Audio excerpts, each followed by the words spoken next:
Welcome to the Live Compelled podcast. This is Nate Allerton. I'm the lead pastor at Compelled Church, Temperance, Michigan. Well, we've been here 29 years. Wendy and I started in our living room, and we love every moment of it. And we have been doing a series of stories where we interview people, and they tell us their story and what Jesus is doing in their life and how they found Jesus. And today, we are honored to have a missionary, Nick Backlund. Hey, Nick, how you doing today? So good to be here, Nate, with you. And Nick is from the great Cornerstone Church in Ramsey, Michigan, led by Bishop Todd Winkler. Bishop. Hey, he's the bishop of the North. I mean, everywhere I go with him up there, he knows everybody. He's a relational man. Very much so. Yeah. And Nick came to Christ through his camp ministry, which Compelled Church. We've sponsored kids to go to that camp. And I know he just got done with that. But Nick, tell us a little bit about yourself. In the last 9 years since you became a Christian, man, you have really grown. You've gotten a Bible college degree, and now you are a missionary 1,000 miles away from Temperance, Michigan. So where are you a missionary at? We'll start there, and then we're going to go back a little farther. Yeah, so I work in a place called Pacanscum First Nation. If you don't know what the term First Nation is, that means it's just a native community. On the Canadian side, we call them reserves on the American side. So I live in this isolated fly-in reserve. The only way to get there is from a charter plane, or in the winter, you can go on the ice road. If you've ever seen ice road truckers. Really? That's where they shoot it, on that lake. Oh, my goodness. So all those scenes where people are swearing and they're driving that semi, that's the lake we're on. I don't listen to swearing, so I don't know about all that. But That's good for your side of things with God. So that's good. But so I work on this community of 5,000 people. I work with young people, kind of doing youth pastor work, do a drop-in youth center, hang out with kids, and mentoring a bunch of young guys. Fantastic. But you didn't grow up in the church. You didn't grow up in a youth group. So how did this all come about, Nick? How did you find Jesus? And then we'll talk about how you were led to be a missionary so far up the globe there. Yeah, so I first came to Cornerstone through my music teacher. Her name was Sandra. And Sandra really had a heart for young people, but she really had a heart for me, her and her husband. And when I was 16, I was very isolated, really shut off by people, had a tough time with bullying, so on and so forth. So I just kept people away from me. Mm-hmm. But that all changed when I met Sandra, who constantly wanted to be a part of my life. And so she would offer to bring me a church, bring me a youth group, invite her dinners at her house. And after like 2 months of my stubbornness saying no to her, I told her, yeah, I'll go to church with you. And so ever since she invited me on my 16th birthday, I kept on going to Cornerstone Youth Group, and then they invited me to go to camp. And at camp, I just experienced the true joy of God's presence. Wow. Which is something I've never experienced before. Peace and joy. That's incredible.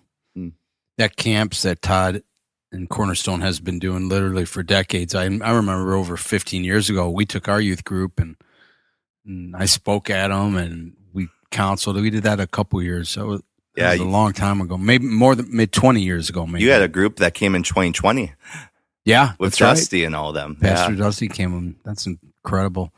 Hundreds and thousands of lives impacted by that camp that Todd does. Just super great. And so you got saved. You started going to Cornerstone then? Yeah, pretty much. Tell me what you experienced the first time you had an interaction with the bishop, Todd Winkler. I call him the Husky Boy. His mother called him Husky Todd, but I call him Husky Boy in the beginning. Yeah, did he like that? Yeah. Well, my first interaction with Todd is I used to wear these work boots because I didn't have money to afford actual shoes. Mm-hmm. And so I had these boots where the flap, every time you would step, would make a clap noise. And he came up to me one Wednesday. He's like, man, could I just buy you a pair of shoes? And I've never had anybody in my life ask to do that, especially a man. And so Todd bought me a pair of Converse, but I didn't understand the shoe size at the time. So they were size 16. Whoa. Whoa. I know. That's a big shoe to fill. Well, you do have big feet. That is true. But yeah, he was the first guy to ever take an interest and do something like that in my life. Wow. That's incredible. And you started going to Cornerstone, and then you went on. How did you end up going to North Point Bible College in Grand Rapids? Yeah, so I got saved in 2016. And I immediately got baptized because I'm a jump on the bandwagon kind of person. So if I feel like I should do something, I just do it. A lot of times I don't think about it. I just go for it. And probably a year after being saved, after you go through the highs and the lows of being a born again Christian, I just really felt God pulling me to do a ministry of some sort. I didn't know what it was. I thought I was going to be a pastor. I didn't know what it was, but all of a sudden I was in the library at the school and I was looking at Bible colleges and I could just feel God pulling me towards Grand Rapids. And I've never been downstate Michigan. I mean, the only place I've been during that time is northern Michigan. And so there was a couple in our church that brought me down to Grand Rapids, and I got to see all these Bible colleges. And Todd threw out your name, and I gave you a call and asked you about North Point, and you told me that's a school your boys went to, and so on and so forth. And I've never even seen the campus, but I just felt right about it, so I applied and I got accepted, and that's kind of how I started going to North Point Bible College. Wow, now I vaguely remember that call. And yeah, all my kids, my daughter went there. Great school. I'm glad you went there. And you went back up. And so how did you end up a missionary? So during COVID, there was a church that closed down in our area. I think it was called Living Waters. But a lot of their members went to our church, and the missionaries they supported, we started supporting some of them. And there was this old white lady named Colleen Estes. And she works for Living Hope Native Ministries, is where I work for now. And she came during a Mission Sunday where we were honoring 25 years in ministry, giving them $2,500, because that's something that our church believed in, is doing that for missionaries and those who just were loyal to the call. And so she came 2022 and spoke at our church, and I thought to myself, well, that's a cool lady. But it wasn't until a year later where we got one of the newsletters, and she was saying, man, I'm really looking for young people to come and work with me. And I got pulled into a meeting with Todd and some deacons, like, we'd support you for 6 months for an internship if you want to see if this is something God's calling you to. And because I'm a jump on the bandwagon person, I'm like, yep, sounds great. And so had no idea what it looked like, just hopped in my car, went up for a meeting with them, and back in October into November, went up for a week. I just got to see the community. I just really felt God nudge me. This is where I was supposed to be for a season. Now, I didn't think that season was going to go full time, but that's kind of how I got connected with Pekanchicum First Nation and this missionary, helping her work with youth and doing a whole bunch of stuff up there. Wow. So you're going back for your second year. Yep. Or is it third? Second? We're like in 2.5. So yeah. That's incredible. And Compelled Church is honored to support you a little bit and help you out. And I hope this weekend, we're able to really bless you and be part of what you're doing. And so we just covered like 9 years and like 10 minutes of your life. And so tell me what it's like, because I know you worked very closely to Todd. Cornerstone, in that time, they bought a farm. They did ministry out of. They bought 2 or 3 different buildings, right? He bought a bar. They changed into a fellowship hall. Yeah. They now bought a restaurant that has apartments in it. The old ore house where all the iron ore workers worked. Yeah. You've been part of that with Todd for all these years. Talk to me about what you have learned. Like literally, you and Todd didn't have Bible study all day. He got you up in the morning. You were like, he sent me videos. You're busting down walls. You're driving tractors. What was that like, and what impact did that kind of work with your pastor have on your life? I know for me, and I don't really voice this often to him, but I just wanted to do something that was useful and be around somebody that loved me. Mm-hmm. And I remember when I went up during COVID, a lot of things shut down and they made you quarantine for a month, which I thought was silly because I was basically doing nothing at the house but look at the wall. Mm-hmm. But after a month, I texted him like, man, can I just help you do something? Mm-hmm. And so really for like probably 2 months, I just followed him around, kind of like a little disciple, kind of like Elisha and Elijah. Come and follow me. And I'm just doing all these random tasks. And I know for me, it's like, yeah, just stay around me. And I know for me, if somebody that longs to be with people, longs to be useful in life, I mean, that gave me purpose during that time. And so for me, really, I just stuck around because I loved the man so much, because he loved me dearly. Mm-hmm. And so I think how he's loved people is how Jesus would love people. Mm. So, I mean, it's been 9 years. I've done a lot of things with him. Mm-hmm. Some reckless things, some wonderful things. Right. And yeah, I enjoyed every minute of it. I don't know too many better pastors than Todd Winkler. And I know lots of pastors, but man, he is the real deal as far as investing his life. And you've been a benefactor of that. And he does love you. And I'm thankful for his life. Mm. So you went to Bible college, got a couple years of ministry under your belt. What's Jesus been teaching you, Nick, about himself, about ministry, about people? Something come to the front of your mind when I ask you that question? Yeah.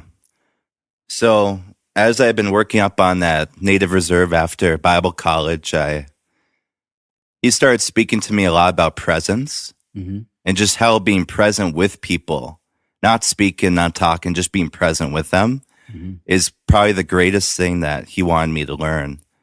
So back a year ago, we had a suicide crisis up there because, First Nation, Native communities, they really struggle in some areas. And I know for this reserve in particular, they have a huge suicide crisis because they don't have a vision of hope. And so they just don't see past, what they feel.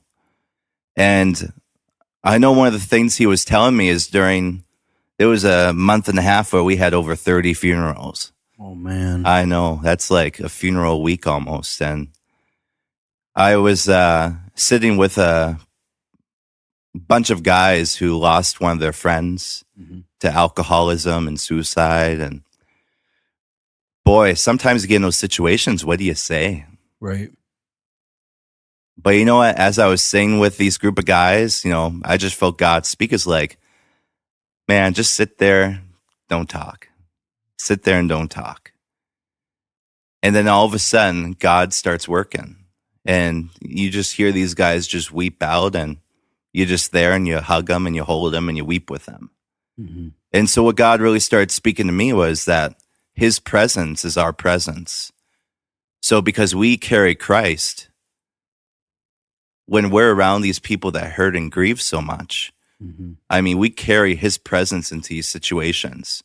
And so for us, just being present with him, being present with these grieving people, what I believe is God was really speaking is because you're there, you're present, convenient or inconvenient, I will meet the need, and I'll carry my presence over to that.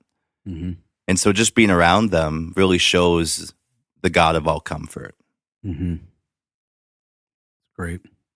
That's great. What's impacting you right now, Nick? What's impacting you the most right now in your life? What's really impacting me is I've had the opportunity the past, because we're in August, and 9 months. The past 9 months, I had the opportunity to disciple young guys up there. And I can tell you, it brings me greater joy because that's probably the most fruitful thing I do is come along young people in relationship and just get to do life with them, which is something I've really longed to do with young people is just do life with them, be with them, hang out with them, and then work through some of their tough life situations. One guy in particular that God's really been working on is this guy named A.J. Owen. And so back in January, I started hanging out with this guy. I knew him like 6 months previous, but he just kept on coming around my home. And I just kind of like what Todd did with me, hanged out with him every single day of the week. Mm-hmm. And then, so what God really started showing me was this idea of true discipleship, where it doesn't always have to be like in the four walls of a church, but you just do random tasks like taking out trash, getting chased by res dogs. That's another one. And yeah, just being part of their life in that way. And I can tell you after the past 8 months, he started opening up about so many tough situations. And we get to pray through them. And I got to see God really take this young guy with so many insecurities, so many challenges. It really lift him up out of this miry bog that his mind's been just suppressed in. Mm-hmm. And now I'm really seeing the fruit of what God has been doing up in that reserve with the young guys I've been mentoring. Yeah. I think of a stat, Nick, that I read years ago that says kids that are at risk, 80% of them can point to one person in their life that showed interest in them and how they turned their life around. A teacher, a coach, a youth leader, a pastor, a friend. And for you, that was Todd. And for this guy, that's you. Change it all around. And so if you're a coach out there, you have so much influence. If you're teaching, we have a lot of teachers at Compelled. Man, God has put you, whether you're public school or private school, God has put you in a strategic place. We have principals in our church that are ministry minded. They're just so strategically placed to be that voice like you had with your music teacher. It's pretty cool. So Nick, if you think of appreciations, I know you've appreciated Todd and appreciate him. What are other people in your life that you could say, man, I appreciate them because? Well, I'd say for me, so we label it, we have Todd, we have Sandra Genesat, her and her husband. They were pretty impactful in my walk with Christ. How so? Well, Sandra was the music teacher that I met, and she's always been in my life. But gotcha. And we all know Todd, the bishop of the Bishop North. Todd. But there are two more people that I think about, and believe it or not, one is my dad. Mm-hmm. And the second would be my stepdad as well. Awesome. Now, we didn't have good relationships growing up. Okay. But God really started teaching me this idea of forgiveness 11 months ago. And I had a very hard resentment with both of them. But I knew for me to move on in life, God had to cleanse that palate and heal some things. Mm-hmm. And so I would say it was about 11 months ago that God led me through this way of forgiveness with my parents. Wow. And ever since then, I mean, I haven't thought ill thought about them, but I've been more grateful as the days gone by for what they have done. What's that look like, Nick? We forgave them. You just said a prayer. I forgive them. Did you go to them? Did you what does that look like practically? Because there is a lot of people that have cut off relationships and a lot of forgiveness issues. Yeah. What did it look like for you? Well, God had to wear me down. Mm-hmm. So what happened was 11 months ago, my dad was leaving me voicemails because I didn't really want to go visit him. And it was just kind of hard going through the same conversation over and over about a funeral. And because my real dad's really just, he's missed out on a lot of life. Mm-hmm. And so now he's looking towards the end of it. Sure. So that's just hard for any kid to sit through. Yeah. And so I was going to be taking a trip to Canada, and I said to myself, I'm going to go visit him when I come back in town. But he kept on reaching out to me, and we were working over at the church camp doing boulder walls. And boy, I was tired. I'm not sure if you ever built a boulder wall, but if you're really tired, your filter's gone. Mm-hmm. So I decided to go over to his house after that, and it's normally just a 20-minute visit that I'm out the door. There's nothing new, but this visit turned into 3.5 hours. In 3.5 hours, I'll kind of give you a short version. is he started opening up about every part of his life that he wouldn't tell me. Because what he used to tell me is, if you want to know about my life, you can ask somebody when I'm dead. That was how he would respond to anybody. Mm-hmm. But he started asking the questions like, how did I do as a parent? Ooh. Why don't you tell me anything about your life? And so when he got to those questions, I was just completely honest with him. And I just told him, I just felt terribly rejected. And then in the midst of 3.5 hours, we started telling each other both sides of our lives. Mm-hmm. I got to hear about him and my mother's divorce, and I got to hear about just kind of what his childhood was. And they're pretty similar, ties of rejection on both ends. But when we got to the side of the divorce and I heard his side, I've already heard my mother's side. I just told him, I imagine that was a terrible weight for you to carry. And if it means anything to you, I just want to let you know I forgive you of all that pain and hurt that's caused me through all those years. So you said that out loud, looking into his eyes. Yeah. And I can tell you, God's presence was there because I thought I was going to pass out right at the table because I got so dizzy. Wasn't sure if it was vertigo, but I mean, you could just see that God was in the room. And he was like, I just don't understand how you can forgive me. And so I told him about Christ and what he did for me over at that church camp that Cornerstone does, which he's never heard anything about that. And so I woke up that next morning afterward, and 20 years of resentment and unforgiveness just gone in a flash. Beautiful. Well, that's a beautiful story of reconciliation. Man, what a gift. Your dad gave you that day to be there and sit for 3.5 hours, and what a gift you gave him. Oh, yeah. I read the other day, Nick, that forgiving is as close to Jesus as we'll ever become. That's all he is. He has to forgive everybody. As close to being like Christ as we'll ever be is when we forgive. And I really thought about that. I'm like, you know what? That's really true. And man, I'm so glad you got to have that conversation with your dad. Mm-hmm. Incredible.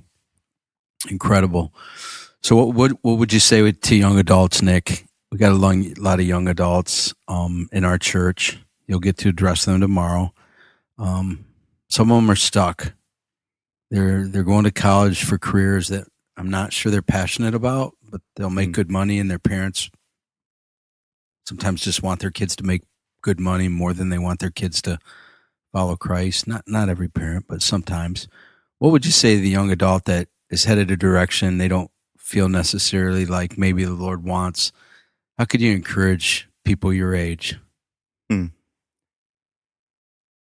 Well, I know for me, and this has been a story for a few people I've talked to the past year, is people are searching for peace. Mm-hmm. Yeah, I can tell you from my own experience, me following someone else's dream is not peace, but I'm just trying to fill a gap. And so I know for me, I just want to be in the presence of peace wherever I go.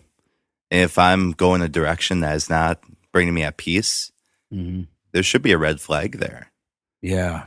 And so my encouragement to young adults is follow the Prince of Peace, because he's all peace. And if he's going to lead you in a direction that's peace, he's not going to lead you into hostility, but he's going to lead you into all peace. And so my encouragement is follow what Jesus wants, not what your dad or your mother want. Because at the end of the day, that's what matters, because we're all going to him. Right. That's all I got to say about that. And that's all that needs to be said about that. You hit the right. nail on the head. Well, Nick, I'm proud of you. I've got to watch you a little bit through the years, and I've been the benefactor of Todd's goodness too. He's a voice of encouragement in my life when I need to hear something positive or have just a good laugh. Wow. We talk a couple times a week and pray together. And so thanks, Nick, for sharing your story with us. I know it's going to encourage, and just appreciate you. Look forward to tomorrow, what the Lord's going to do. So you've been listening to the Live Compelled podcast, and our friend Nick Backlund, missionary here. If you have any comments, please leave them and share this with somebody. Just push share and just text it to somebody. And please subscribe and continue to live compelled by Christ's love. God bless you. Have a great day.